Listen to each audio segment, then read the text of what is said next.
नमस्कार दोस्तों, क्या वाटरमेलन खाने से किसी की मौत हो सकती है?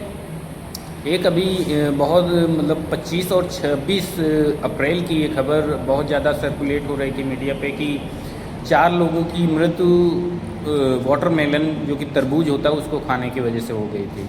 तो उसमें बाद में ये पता लगा कि ये जो क्या ऐसा हो सकता है? पहले तो यही बहुत बड़ी खबर है कि क्या ये हो सकता है। तो ये होना आमतौर पर बहुत ही असंभव की बात है कि वाटरमेलन से खाने की वजह से किसी की मौत हो जाए, ठीक है, केवल उसी को। लेकिन हमको कुछ इसके लिए कुछ सावधानियां ज़रूर रखनी चाहिए। जैसे कि वाटरमेलन अगर हम ले करके आते हैं, मार्केट से ले करके आते हैं, तो उसको अच्छे से धुल करके खाएं।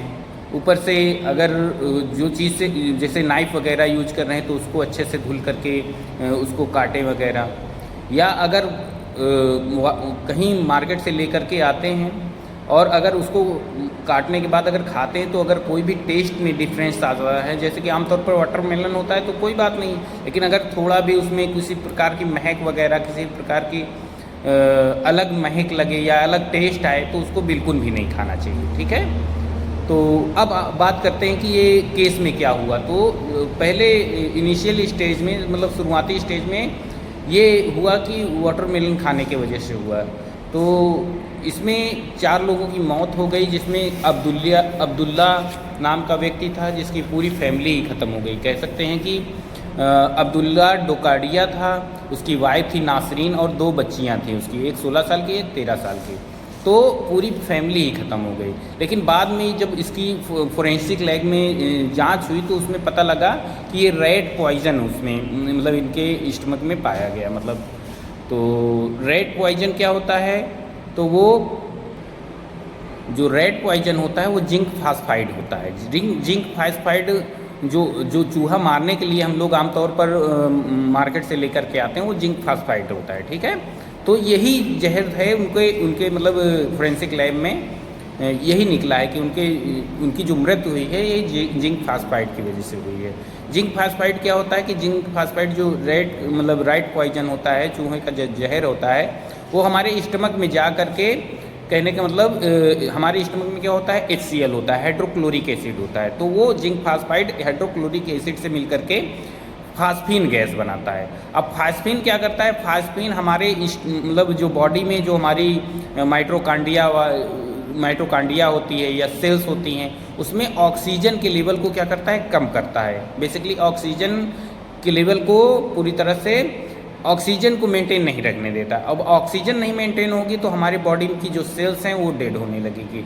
तो यही कारण अभी आमतौर पर पता लगा हुआ है कि जिंक फास्फाइड की वजह से ही इन 4 लोगों की मृत्यु हुई है, ठीक है।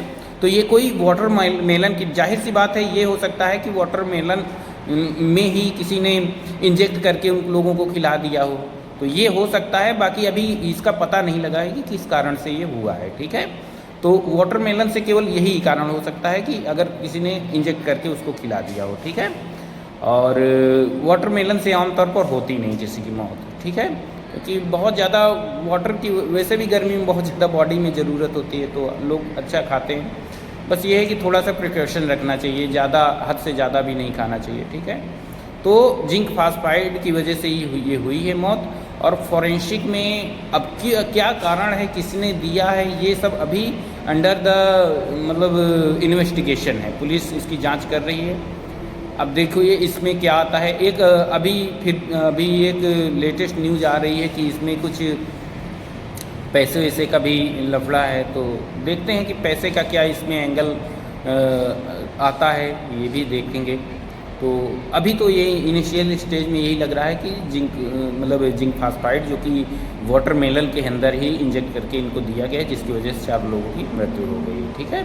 तो आप लोग ये ज़रूर ध्यान रखें कि कोई भी चीज़ मार्केट से लेकर के आते हैं तो पहले तो उसको अच्छे से धुल के खाएँ, फिर उसको जिस चीज़ से काटें उसमें किसी प्रकार का मतलब जंग वगैरह ना लगाओ, जो चाकू वगैरह रहता है जंग ना लगाओ, या किसी प्रकार की गंदगी ना हो, वो सब नहीं होना चाहिए, है ना। उसके बाद अगर कोई भी चीज़ मार्केट से लेकर के आते हैं और उसका अगर टेस्ट अलग लग रहा है, जैसे कोई भी चीज़ है, जैसे वाटरमेलन है या मैंगो है या कुछ भी लेकर के आते हैं, अगर उसका टेस्ट जो नेचुरल होता है उससे अगर अलग लगे तो हमको एक बार उसको नहीं खाना है, ठीक है, इतना ध्यान रखेंगे। तो आई होप आप लोगों को ये जानकारी अच्छी लगी होगी। धन्यवाद।